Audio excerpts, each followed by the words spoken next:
এই যে বিজ্ঞানের আবিষ্কার হচ্ছে, বিজ্ঞানের আবিষ্কার যত বাড়বে কোরআন বোঝা তত সহজ হবে। সুবহানাল্লাহ। নবীজি কোরআন তেলাওয়াত করছেন আর অমুসলিমরা ইসলাম কবুল করে চলছে। কাফেরেরা সচেতন হয়ে গেল, আমাদের লোকগুলি তো আর ধরে রাখতে পারবো না, সব তো মোহাম্মদ সাল্লাল্লাহু আলাইহি ওয়াসাল্লামের পিছনে লাইন লাগাইছে। তখন তারা হযরত ওমরকে লাগিয়ে দিল যে এই লোকটাকে যেখানে পাওয়া যায় সেখানে মারো। হযরত ওমর রাদিয়াল্লাহু তাআলা আনহু তখন জাহিল, তিনি কাফের ছিলেন, মারার জন্য নেমে গেলেন। কোথায় পাওয়া যায় খুঁজতে খুঁজতে জানা গেল যে তিনি মসজিদে হারামে নামাজ পড়ছেন। পেছনে গিয়ে ওমর দাঁড়িয়েছেন, অপেক্ষা করছেন যে ঠিক আছে নামাজ পড়তেছে, নামাজ পড়াটা শেষ হোক, তারপরে আচ্ছা তবে দেখব। নবী করিম সাল্লাল্লাহু আলাইহি ওয়াসাল্লাম নামাজের মধ্যে তেলাওয়াত করতেছেন জোরে জোরে। এখন আপনারা বুঝুন, এ কোরআন শরীফ হচ্ছে আল্লাহ, তেলাওয়াত করছেন যার উপরে নাজিল হয়েছে তিনি। এখন শুনতে কত মজা হচ্ছে। হযরত ওমর তিনি বলছেন যে আমি মনে মনে ভাবলাম যে মুহাম্মদ সাল্লাল্লাহু আলাইহি ওয়াসাল্লামকে এইসব কথা জেনে শিখায়, উনি তো কোনো স্কুল কলেজে যায় নাই, মাদ্রাসায় যায়নি, কই পান এত সুন্দর সুন্দর কথা, নিশ্চয়ই জেনে শিখাচ্ছে। হযরত ওমর বলেন আমি যখন মনে করছি নবীজিকে মুহাম্মদ সাল্লাল্লাহু আলাইহি ওয়াসাল্লামকে জেনে কথাগুলি শিখিয়েছে, অমনি তিনি নামাজের ভিতরে তেলাওয়াত করলেন ইন্নাহু লাকাউলু রাসূলিন কারীম। এটি একটি মহান বার্তাবাহকের বর্ণনা। হযরত ওমর চিন্তা করলেন সর্বনাশ, আমি মনে মনে চিন্তা করছি জেনের কথা, আর উনি জবাবে বললেন না জেনের কথা না, এটা সম্মানিত বার্তাবাহক তিনি বর্ণনা করছেন। হযরত ওমর বলেন আমি মনে মনে ভাবলাম জেন যদি না শিখিয়ে থাকে তাহলে তলে তলে কোন ফাঁকে যেন মুহাম্মদ সাল্লাল্লাহু আলাইহি ওয়াসাল্লাম কবি হয়ে গেছেন, কারণ এত সুন্দর মিলিয়ে মিলিয়ে কথা তো আর শুনি নাই কখনো। হযরত ওমর বলেন আমি যখন ভাবলাম তিনি কবি হয়ে গেছেন, অমনি তিনি নামাজের ভিতরে আমার এই কথার প্রতিবাদ করলেন। তিনি পড়লেন ওয়ামা হুয়া বিকাউলি শাইরিন কালিলাম মা তুমিনুন। না না না, এটা কোনো কবির কথা নয়, তোমরা খুব কমই বিশ্বাস স্থাপন করো। হযরত ওমর বলছেন কি সাংঘাতিক কথা। চিন্তা করলাম জেনের কথা কয় না, জেনের কথা না, চিন্তা করলাম কবির কথা মনে মনে, আর উনি প্রকাশ্যে জবাব দিচ্ছেন যে কবির কথা না। তাহলে তো শুধু কবি, উনি কবি হন নাই, উনি গণকও হয়েছে, তা না হলে আমার মনের কথা বুঝে কেমনে? হযরত ওমর বলেন আমি যখন মনে মনে চিন্তা করলাম তিনি গণক হয়েছেন, অমনি নামাজের ভিতরে তিনি আমার এই কথারও জবাব দিয়ে দিলেন। তিনি পড়লেন ওয়ালা বিকাউলি কাহিনিন কালিলাম মা তাযাক্কারুন। না, এটা কোনো গণকের কথা নয়। সুবহানাল্লাহ, তোমরা খুব কমই উপদেশ গ্রহণ করে থাকো। হযরত ওমর বলছেন এবার আমার পায়ের তলা থেকে যেন মাটি খসে যাচ্ছে। কি আশ্চর্য কথা, যা মনে চিন্তা করি তার জবাব আসে নামাজ থেকে। এটা জেনের কথা না, এটা কবির কথা না, এটা গণকের কথা না, তবে এটা কি? বিরাট এক জিজ্ঞাসাবোধক চিহ্ন আমার সামনে ঘুরপাক খাচ্ছে, তবে এটা কি? হযরত ওমর বলেন আমি যখনই চিন্তা করলাম তবে এটা কি, অমনি রাসূল নামাজের ভিতরে আমার সে কথার জবাব দিয়ে দিলেন। তিনি পড়লেন তানজিলুম মির রাব্বিল আলামিন। এটি হচ্ছে আল্লাহ রাব্বুল আলামিনের নাজিলকৃত কিতাব। হযরত ওমর বলছেন আমার মনে হচ্ছিল যেন ইসলাম তার সব শক্তি নিয়ে তার শেকড় শুদ্ধ আমার কলিজার মধ্যে গেড়ে বসতেছে। কোরআন এক বৈপ্লবিক পরিবর্তন এনেছিল তদানীন্তন সমাজের মধ্যে। যারা চোর ছিল, ডাকাত ছিল, রাসূলুল্লাহ মেসমেরিজম করেন নাই, জাতিকে হিপনোটাইজ করেননি। গোটা জাতি চোর, ডাকাত, জেনাকার, বদমাশ, সন্ত্রাসী, সুদখোর, গোটা জাতির মধ্যে একটি বিরাট পরিবর্তন এসে গেল। যারা ছিল চোর, যারা ছিল ডাকাত, তারা মানুষের সম্পদের পাহারাদার হয়ে গেল। সুবহানাল্লাহ বলবেন না? যারা নারীর সতীত্বের জম ছিল তারা নারীর সতীত্বের সংরক্ষণকারী হয়ে গেল।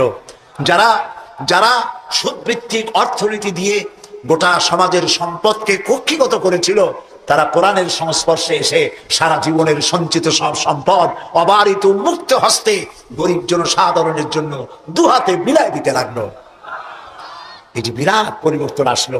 সেই পরিবর্তন আনার পেছনে কাজ করেছে যে কিতাবখানা, সেই কিতাবের নাম কোরআন। বলেন জোরে। এই কোরআন শরীফকে আল্লাহ তাআলা হেফাজত করার দায়িত্ব নিয়েছেন। বেদ বলেন, বাইবেল বলেন, সমস্ত ধর্মীয় পুস্তকগুলি উল্টাপাল্টা হয়ে গিয়েছে, কোনোটার অরিজিনালিটি নাই। আপনি চ্যালেঞ্জ করতে পারেন বুক ফুলাইয়া, বর্তমান বিশ্বে খ্রিস্টানদের কাছে যে বাইবেল আছে, লুক, যোহন, মার্ক, মথি, scripture, New Testament, Old Testament বলতে যা কিছু বুঝায়, ওদের কাছে আল্লাহর কিতাব বলে তারা যে দাবি করে, চ্যালেঞ্জ হয়েছে বর্তমান যুগে খ্রিস্টানদের কাছে যে বাইবেল আছে এর মধ্যে একটি ওয়ার্ডও আল্লাহর নয়, সব তাদের বানানো। এই চ্যালেঞ্জের মোকাবেলা খ্রিস্টান জগৎ করতে পারে নাই, কিন্তু কোরআন শরীফ সম্পর্কে এই কথা কেউ বলতে পারবে না যে একটি অক্ষরও মানুষের তৈরি করা। সুবহানাল্লাহ। এটিকে হেফাজত করেছেন কে? আল্লাহ রাব্বুল আলামিন বলেন, ইন্না নাহনু নাযালনা যিকরা ওয়া ইন্না লাহু লাহাফিজুন। কোরআন নাযিল করেছি আমি, আর সংরক্ষণের দায়িত্ব আমি আল্লাহ আমার নিজ হাতে গ্রহণ করেছি। সুবহানাল্লাহ। কোরআন হেফাজতের ব্যবস্থা দেখুন, আল্লাহ তাআলা কোরআন হেফাজত করেছেন। সিন্ধুকের ভিতরে কলিন নাই, তাহলে পোকামাকড়ে খাইতে পারতো, নষ্ট করে ফেলতে পারতো। ব্যাংকের লকারে রাখেন নাই, লোহার সিন্ধুকে রাখলে এটা ড্যাম হতে পারতো, এটা ফাঙ্গাস পড়তে পারতো, এটা নষ্ট হয়ে যেতে পারতো। আল্লাহ তাআলা হেফাজতের এমন ব্যবস্থা করলেন যা পৃথিবীর কোন জাতি ধর্মীয় গ্রন্থকে হেফাজতের এই ব্যবস্থা নাই। সেটা কি? সেটা হলো আলমারিতে নয়, সিন্ধুকে নয়, ব্যাংকের লকারে নয়, মানুষের মেমোরির ভিতরে, কলিজার মধ্যে, ব্রেনের মধ্যে আল্লাহ পাক কোরআনকে হেফাজত করে দিয়েছেন। এমন জায়গায় রেখেছেন যেখান থেকে ফাঙ্গাস পড়া অথবা পোকামাকড় ঢুকে, তেলা পোকা, উই পোকা, সার পোকা ঢুকে নষ্ট করবে এমন কোনো সম্ভাবনা নাই। চুরি হবে, ডাকাতি হবে, পরিবর্তন হবে এমন কোনো সুযোগ নাই। কোরআন মানুষকে মুখস্থ করা আল্লাহ সহজ করেছেন। সুবহানাল্লাহ। সূরা কামার, সূরা কামারের মধ্যে আল্লাহ রাব্বুল আলামিন 4 বার বলেছেন, ওয়ালাকাদ ইয়াসসারনাল কুরআনা লিযিকর ফাহাল মিন মুদ্দাকির। অবশ্যই কোরআন মুখস্থ করার জন্য আর বোঝার জন্য আমি আল্লাহ মানুষের কাছে সহজ করে দিয়েছি। সুবহানাল্লাহ। মানুষ এখন মুখস্থ করতেছে। কোরআন যারা মুখস্থ করছে তাদের সংখ্যা, এক জরিপে জানা গেছে সারা পৃথিবীতে কোরআন যারা মুখস্থ করেছে তাদের সংখ্যা 5 কোটি ছাড়াই গেছে। ময়মনসিংহে হাফেজ নাই, আছে সর্বত্র। সেবার লন্ডনে এক মাদ্রাসায় আমাকে দাওয়াত করা হলো, হেফজখানা। যারা মুখস্থ করেছে কোরআন তাদের মাথায় পাগড়ি পরাবার জন্য। এখন মাদ্রাসা মুখস্থ করা, কোরআন মুখস্থ করার মাদ্রাসা লন্ডনে হয়েছে। আলহামদুলিল্লাহ। কোন ইসলাম ডুবাই দেবো, মিটাই দেবো, যতই চিল্লা, এটা বন্ধ করার ক্ষমতা পৃথিবীর কোন মানুষের নাই।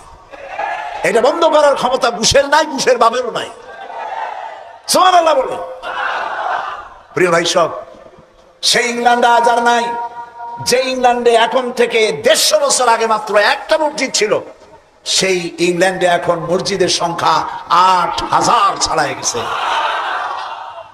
কেমনে বন্ধ করবা ইসলাম? ফেরাউন যত চেষ্টা করছে মুসারে আসতে দেবে না, আল্লাহ মুসা আলাইহিস সালাম নিয়ে ফেরাউনের ঘরেই লালন পালন করছে, ঠিক কিনা? তো সেই মাদ্রাসার ছাত্রদেরকে মাথায় পাগড়ি পড়াতে 10-12 দিন ছেলে, ছোট্ট একটা ছেলে আসছে এতটুকু স্যার। আমি জিজ্ঞেস করলাম এ কি? আমি মনে করছি সে বোধহয় আন্দাজে আসছে পাগড়ি নেওয়ার জন্য। তাই বললাম এ কি? বলে যে এর মাথায় তো পাগড়ি দিবেন কেন? কয় যত হাফেজ। আশ্চর্য, কত বয়স কত? কয় 7-7.5 বছর হবে। সুবহানাল্লাহ। আমার চোখে পানি এসে গেল। আমার কাছে মনে হলো যেন আল্লাহ তাআলা প্রশান্ত মহাসাগরকে একটা ঝিনুকের মধ্যে আল্লাহ তাআলা ঢুকাই দিয়েছে। কোরআনের হেফাজতের মালিক কে? আরো জোরে বলুন। তিনি হেফাজতের দায়িত্ব নিয়েছেন। এখন এই কোরআন থেকে আমি কিছু কথা আলোচনা করতে চাই স্বল্প সময়ের মধ্যে। আলোচনা করব সেই জায়গা দিয়ে, যেই জায়গাটি থেকে আলোচনা করলে পরে আমাদের আকীদা দুরস্ত হয়ে যাবে। আল্লাহ তো সংখ্যা বেশি চান না, আল্লাহ চান কোয়ালিটি। কোয়ান্টিটি প্রয়োজন না, কোয়ালিটির প্রয়োজন। 313 জন মুসলমান দিয়ে যা হয়েছে, আজকে পৃথিবীতে 150 কোটি মুসলমান দিয়ে তা হচ্ছে না, ঠিক কিনা বলেন? সত্য কিনা? এমন সময় তো ছিল যখন মুসলমানেরা একটা খেজুর ছিঁড়ে 8-10 জন দাঁতে লাগাইয়া চাবাইছে। 1 গ্লাস পানি অনেকজন মানুষের ঠোঁট ভিজিয়ে তারপরে লড়াই করেছেন, এরপরে গোটা পৃথিবীর অর্ধেকটা পৃথিবী মুসলমানদের পায়ের উপরে চুমো খেয়েছে। আজ মুসলমানের সংখ্যা বেড়েছে কিন্তু কোয়ালিটি বাড়ে নাই। কোয়ালিটি বাড়াবার জন্য ফাউন্ডেশন হচ্ছে তাওহীদ, তাওহীদে বিশ্বাস, শিরক থেকে বাঁচা আর তাওহীদে বিশ্বাস স্থাপন করা। এই আকীদা যদি মজবুত না হয় তাহলে আমাদের সংখ্যা যতই বাড়ুক, কাফের এবং দুশমনদের সামনে আমরা হেয় প্রতিপন্ন, লাঞ্ছিত হতে বাধ্য হব। সেই জন্য আমি আপনাদের সামনে একটি জায়গা থেকে আলোচনা করতে চাই। তার আগে শয়তানের ওয়াসওয়াসা থেকে পানাহ চেয়ে নিতে হবে, কারণ শয়তান চায় না যে আমরা আল্লাহর কথা শুনি। শয়তান কি চায়? সেই জন্য আল্লাহ তাআলা বলেছেন কোরআন তেলাওয়াতের সময় শয়তানের ওয়াসওয়াসা থেকে আমার কাছে পানাহ চেয়ে নিন। আপনারা সবাই আমার সাথে পড়ে, বিতাড়িত মরদুদ শয়তানের ওয়াসওয়াসা থেকে পানাহ চাই, পরম করুণাময় আল্লাহর নামে শুরু করছি। সূরা লুকমান, দ্বিতীয় রুকু। وَلَقَدْ آتَيْنَا لُقْمَانَ الْحِكْمَةَ أَنِ اشْكُرْ لِلَّهِ وَمَنْ يَشْكُرْ فَإِنَّمَا يَشْكُرُ لِنَفْسِهِ وَمَنْ كَفَرَ فَإِنَّ اللَّهَ غَنِيٌّ حَمِيدٌ وَإِذْ قَالَ لُقْمَانُ لِابْنِهِ وَهُوَ يَعِظُهُ يا بني لا تشرك بالله إن الشرك لظلم عظيم صدق الله العظيم। দুটি আয়াত আমি আপনাদের সামনে তেলাওয়াত করেছি। অর্থ হচ্ছে, আর অবশ্যই আমি লোকমানকে জ্ঞান দান করেছি এবং তাকে বলেছি যে তুমি আল্লাহর প্রতি কৃতজ্ঞ হও। ওয়া ইয়াশকুর ফাইন্নামা ইয়াশকুরু লিনাফসি, আর যে ব্যক্তি কৃতজ্ঞ হয় সে তার নিজের জন্যই কৃতজ্ঞতা প্রকাশ করে। ওমান কাফারা, আর যে ব্যক্তি অকৃতজ্ঞ, ফাইন্নাল্লাহা গানিয়্যুন হামিদ, আর জেনে রেখো আল্লাহ তাআলা কারো কৃতজ্ঞতার, কারো প্রশংসার মুখাপেক্ষী নন, তিনি হামিদ, নিজের থেকে নিজেই প্রশংসিত। এটি হলো আমার তেলাওয়াতকৃত আয়াতের তরজমা। এখন এই আয়াত থেকে কিছু কথা আমি আপনাদের সামনে আলোচনা করতে চাই। ফ্যানটা আমাদের একটু ডাইরেক্ট করে দেন। সেটা হলো এই, আল্লাহ তাআলা বলছেন ওয়ালাকাদ আতাইনা লুকমানাল হিকমা, আমি লোকমানকে জ্ঞান দান করেছি। লোকমান সম্পর্কে আমাদের অনেকের ধারণা যে লোকমান ছিলেন পয়গম্বর বা নবী বা রসুল ছিলেন। এটি ঠিক নয়। হযরত লোকমান নবী না, রসুল না, তাকে আল্লাহ জ্ঞান দান করেছিলেন। কে জ্ঞান দান করেছিলেন বলুন? আল্লাহ তাআলা তাকে জ্ঞান দান করেছিলেন। হযরত লোকমান ছিলেন একজন বাদশাহ, একজন রাজার, তিনি ছিলেন কৃতদাস। এখন একদিন বাদশার কাছে খবর এলো যে আপনার যে খাদেম, যে গোলাম লোকমান, সে তো বড় বুদ্ধিমান মানুষ। বলে কেমন? যেখানেই যায় উট ভেড়া ছাগল ইত্যাদি তো পালে, তো যখন যেখানে যায় উট ভেড়াগুলো ছেড়ে দিয়ে তারপরে এক জায়গায় বসে, আর সব রাখালরা তার চারদিকে এসে বসে যায়, আর উনি জ্ঞানপূর্ণ কথা বলে। তার জ্ঞানের কথা শুনে মানুষগুলি হা করে তাকায় থাকে। বাদশা মনে করলেন যে আমার ভেড়া ছাগল রাখে, তার যদি হয় এত জ্ঞান, তো তারে তো আমার আটকায় রাখা ঠিক না। আচ্ছা, জ্ঞানটা কেমন তো একটু পরীক্ষা তো করি।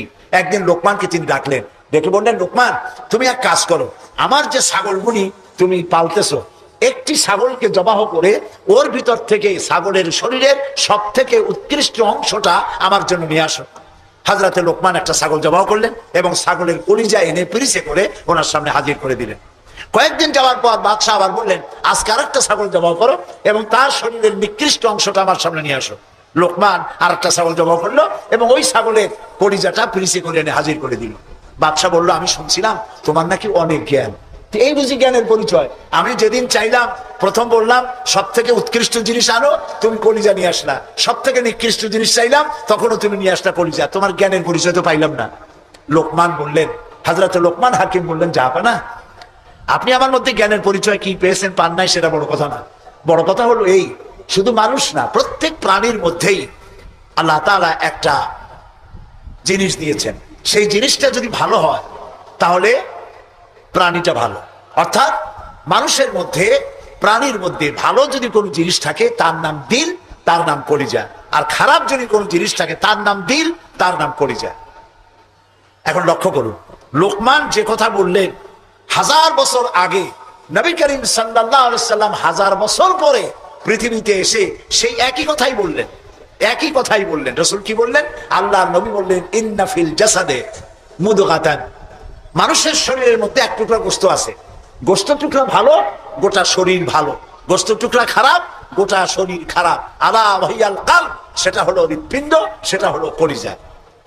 তাহলে লোকমান যে জ্ঞান পাইছিলেন, যে জ্ঞানের দ্বারা তিনি এই কথা বললেন, সেই জ্ঞানটা কার ছিল? বলেন কার? আর রাসূল যে জ্ঞান পেয়েছিলেন, সেই জ্ঞানটা কার? কাজী আল্লাহর পক্ষ থেকে যে জ্ঞান আসে, সেই জ্ঞানের কথা একরকম হয়, কিন্তু বুদ্ধিজীবী, দার্শনিক, তাদের কথা এক হয় না, বিজ্ঞানীদের কথাও এক হয় না। বিজ্ঞানের তো একটা থিওরি এরকম আছে যে বিজ্ঞানের কোনো থিওরি ফাইনাল নয়। বুদ্ধিজীবীদের কথাই ধরুন, কার্ল মার্কস বলেছেন মানুষ পেট সর্বস্ব জীব, আলফ্রেড বলেছেন মানুষ সেক্স সর্বস্ব জীব, আবার ডারউইন এসে বললেন এগুলি তোমরা যা বলো একটাও ঠিক না, মানুষ মোটে মানুষই না। বলে মানুষ কি?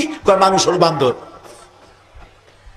তো চিন্তাবিদ, বুদ্ধিজীবী, দার্শনিক, তাদের কথায় মিল নাই, নবীদের কথায় মিল আছে না নাই? বলেন, জোরে বলেন, আছে না নাই? আপনি কি এইরকম একজন দুইজন নবীর খবর জানেন? এক নবী বলেছে আল্লাহ এক, আর একজন বলেছেন বেশি হইতে পারে, নাউজুবিল্লাহ। শুনেছেন এরকম? একজন বলেছে মৃত্যুর পরে আরেকটা জীবন আছে, কবর আছে, হাসর আছে, বিচার আছে, সিরাত আছে, মিজান আছে, ভেস্ট আছে, দোজক আছে। আর এক নবী বলছে নাও থাকতে পারে। এরকম হয়েছে? হয় নাই। আদম আলাইহিস সালাম থেকে মুহাম্মদ সাল্লাল্লাহু আলাইহি ওয়াসাল্লাম পর্যন্ত সমস্ত নবীদের কথা কয় রকম? স্লোগান কয়টা?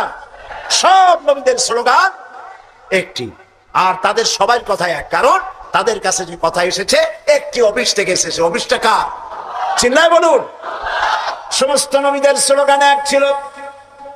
আদম আলাইহিস সালাম থেকে শুরু করে বিশ্ব নবী মুহাম্মদ রাসূলুল্লাহ সাল্লাল্লাহু আলাইহি ওয়াসাল্লাম পর্যন্ত সব নবীদের স্লোগান ছিল লা ইলাহা ইল্লাল্লাহ, লা ইলাহা, লা ইলাহা ইল্লাল্লাহু মুহাম্মাদুর রাসূলুল্লাহ।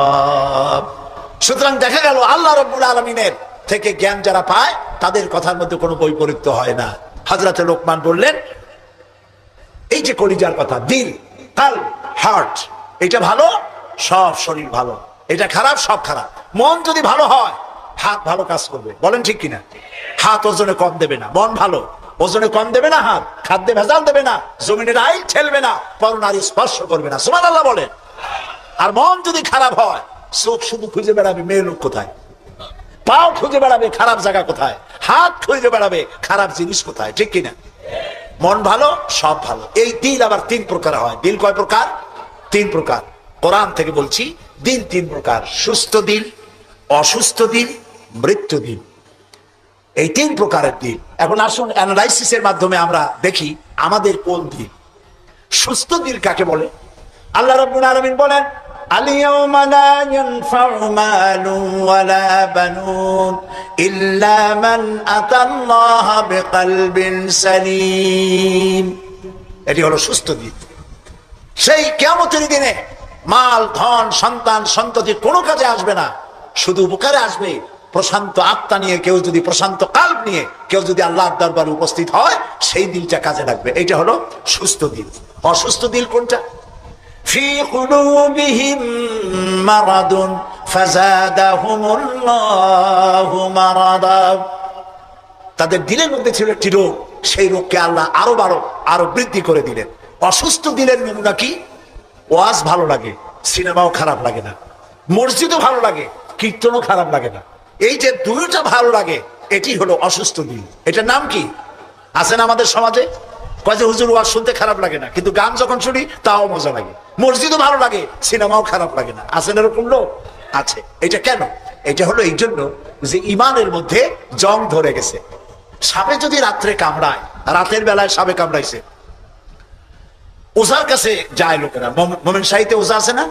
ওজার কাছে যায়, যে বলে সাপে কামড়াইছে। এখন ওজা প্রথমে টেস্ট করবে যে সাপটা বিষধর সাপ না বিষহীন সাপ। সাপ তো দুই রকম আছে।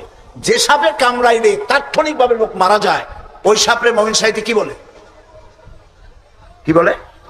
গোখরো সাপ। আর যেটা দেখতে খুব রং ছং মোটা টোটাও আছে, কিন্তু কামড়াইলে কিছু হয় না, ওইটা কি? ডোরা সাপ। এখন ডোরা সাপ না গোখরো সাপ কামড়াইলে কোনটায় দেখে তো নাই। এটা বোঝার জন্য ওঝা করে কি, সাপে দংশিত ব্যক্তির জিহ্বার উপরে লবণ এবং ঝালওয়ালা মরিচ এগুলো দিয়ে দেয় জিহ্বার মধ্যে।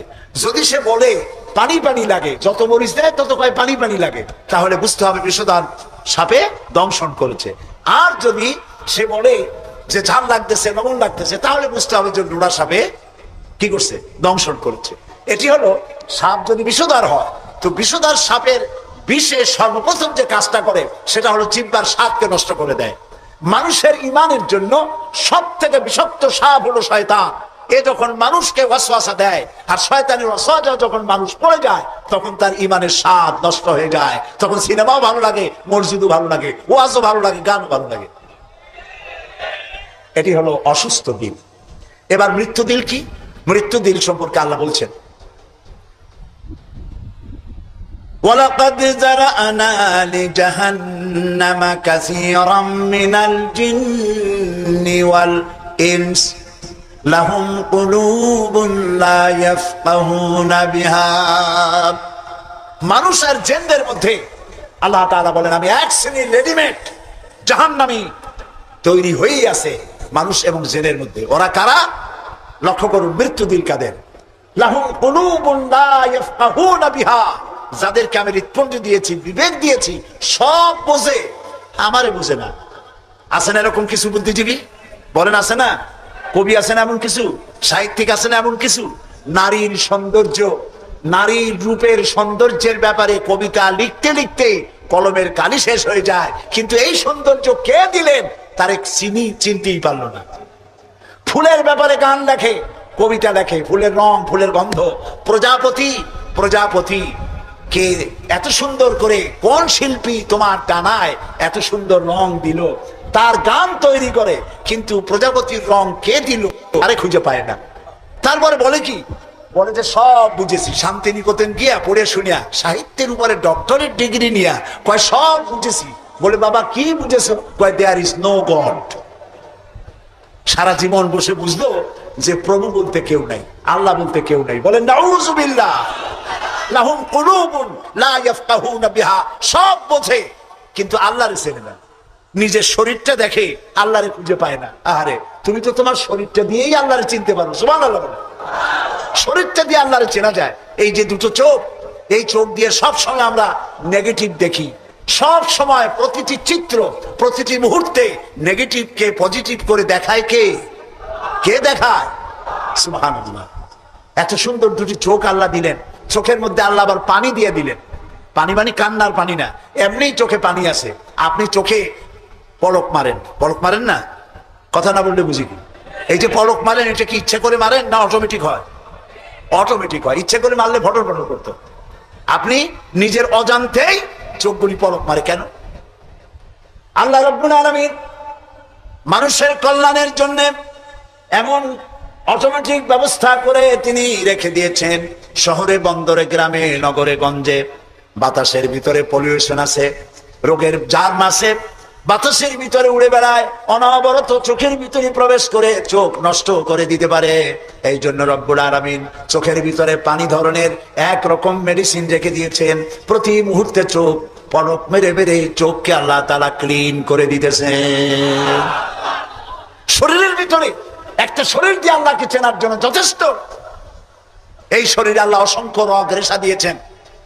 মাথা থেকে শুরু করে পা পর্যন্ত যতগুলি নার্ভ আছে, সবগুলি নার্ভ ছিঁড়ে ছিঁড়ে যদি জোড়া লাগানো যায়, পুরা পৃথিবী একবার ঘুরে আসা যাবে। সুবহানাল্লাহ করতে ইচ্ছে করে না? আর যদি পাশাপাশি সাজায় রাখেন, 3 একর জমিন লাগবে একটা মানুষের রগ সাজায় রাখতে। এই রগগুলি দিয়ে আপনি আমি যা খাই, এটাকে বলা হয় কার্বোহাইড্রেট। চাউল, চাউল জাতীয় খাদ্য, আটা, আটা জাতীয় খাদ্য, চিনি, চিনি জাতীয় খাদ্য, আর ডাল, ডাল জাতীয় খাদ্য। এই 4 প্রকারের খাদ্য হলো কার্বোহাইড্রেট। এগুলি মানুষে খাইলে পরে শরীরের ভিতরে এর থেকে রক্ত হয়, এর থেকে পেশাব পায়খানা হয়ে বর্জ্য বেরিয়ে যায়, আর যেটা রক্ত হয় সেই রক্তটাকে গোটা শরীরে প্রবাহিত করে শরীরটাকে আল্লাহ উষ্ণ রাখেন। সেজন্য এত রগ রেশা দিয়েছেন। এখন এই রক্তগুলিকে মাথা থেকে শুরু করে পা পর্যন্ত পৌঁছে দেওয়ার জন্য আল্লাহ একটা জেনারেটর রেখে দিয়েছেন বুকের মধ্যে। কত বুদ্ধি করে জেনারেটর, নামটা কি? মাশাআল্লাহ, বুঝে ফেলেছেন। জেনারেটরের নাম হার্ট। সেটা অনবরত সিস্টোলিক এন্ড ডায়াস্টোলিক এভাবে করে সম্প্রসারণ, সংকোচন এরকম করতেছে। চিকিৎসা বিজ্ঞানীরা বলেছেন মানুষকে মাথা থেকে শুরু করে কাটাকাটি করে সব বুঝেছি, কিন্তু হার্ট এরকম এরকম করে কেন, এর উৎস আজ পর্যন্ত পৃথিবী খুঁজে পায় না। এটি এভাবে করে করে রক্ত ছড়িয়ে দিচ্ছে। এখন দেখেন আল্লাহর খোঁজার ব্যবস্থা। মানুষ খাইয়া খাইয়া তারপরে হার্টের মধ্যে চর্বি গিয়ে জমে। হার্টের মধ্যে যে করোনারি আর্টারির মধ্যে গিয়ে চর্বি জমতে লাগলো। হঠাৎ করে রক্ত প্রবাহ যখন বন্ধ হতে থাকে, আর চলতে পারে না, তখন অ্যানজাইনা হয়, হার্টে বেদনা শুরু হয়। এই বেদনা শুরু হলে তাড়াতাড়ি ডাক্তার এনজিওগ্রাম করে তারপর দেখে কতটা নষ্ট হয়েছে। ওইটাকে যদি প্রয়োজন হয় রগ বদলাবার, তখন তাকে বাইপাস করা হয়। বাইপাস করে নতুন রগ লাগাতে হবে। এখন বলেন এই নতুন রগ কোথায়? গরুর রগ লাগাইলে হবে? বলেন, ছাগলের রগ? এখন আল্লাহ রব্বুল আলামিনকে চেনা সহজ। ওই রব্বুল আলামিন এমন সুন্দর ব্যবস্থা রেখেছেন, কারো যদি বাইপাস ওপেন হার্ট সার্জারি করার যদি প্রয়োজন হয়, রগের যদি 2-4টা রগ যদি লাগে, আল্লাহ রব্বুল আলামিন মানুষের হাতের মধ্যে, পায়ের মধ্যে স্পায়ার পার্টস কতগুলি রগ রেখে দিয়েছেন। ডাক্তারেরা পা থেকে, হাত থেকে সেই রগগুলি নিয়ে হার্টের ভিতরে ওই রগ লাগিয়ে দিয়ে নতুন ভাবে আবার রক্ত সঞ্চালনের ব্যবস্থা করে দেয়। যালিকুমুল্লাহু রাব্বুকুম, এই হচ্ছে তোমাদের রব। সুবহানাল্লাহ বলেন। ইনি আল্লাহ যিনি এই ব্যবস্থা করেছেন। কিডনি লাগে একটা মানুষের জন্য কয়টা? না, 2টা লাগে না, কিডনি লাগে একটা, কিন্তু আল্লাহ তাআলা দিয়েছেন কয়টা? 2টা। একটা যদি অকেজো হয়ে যায় তো আরেকটা দিয়ে যেন কাজ হয়। লক্ষ্য করুন, আপনার মেমোরি, আপনার মগজ, আপনার ব্রেন, যে ব্রেনটা, যে মগজটা মাথার মধ্যে আছে, এই মগজের মধ্যে রয়েছে অসংখ্য সেল, কোষ, CELL, অসংখ্য কোষ। মেমোরি কোষ, বুদ্ধির কোষ, শোকের কোষ, সুখের কোষ, অনুভূতির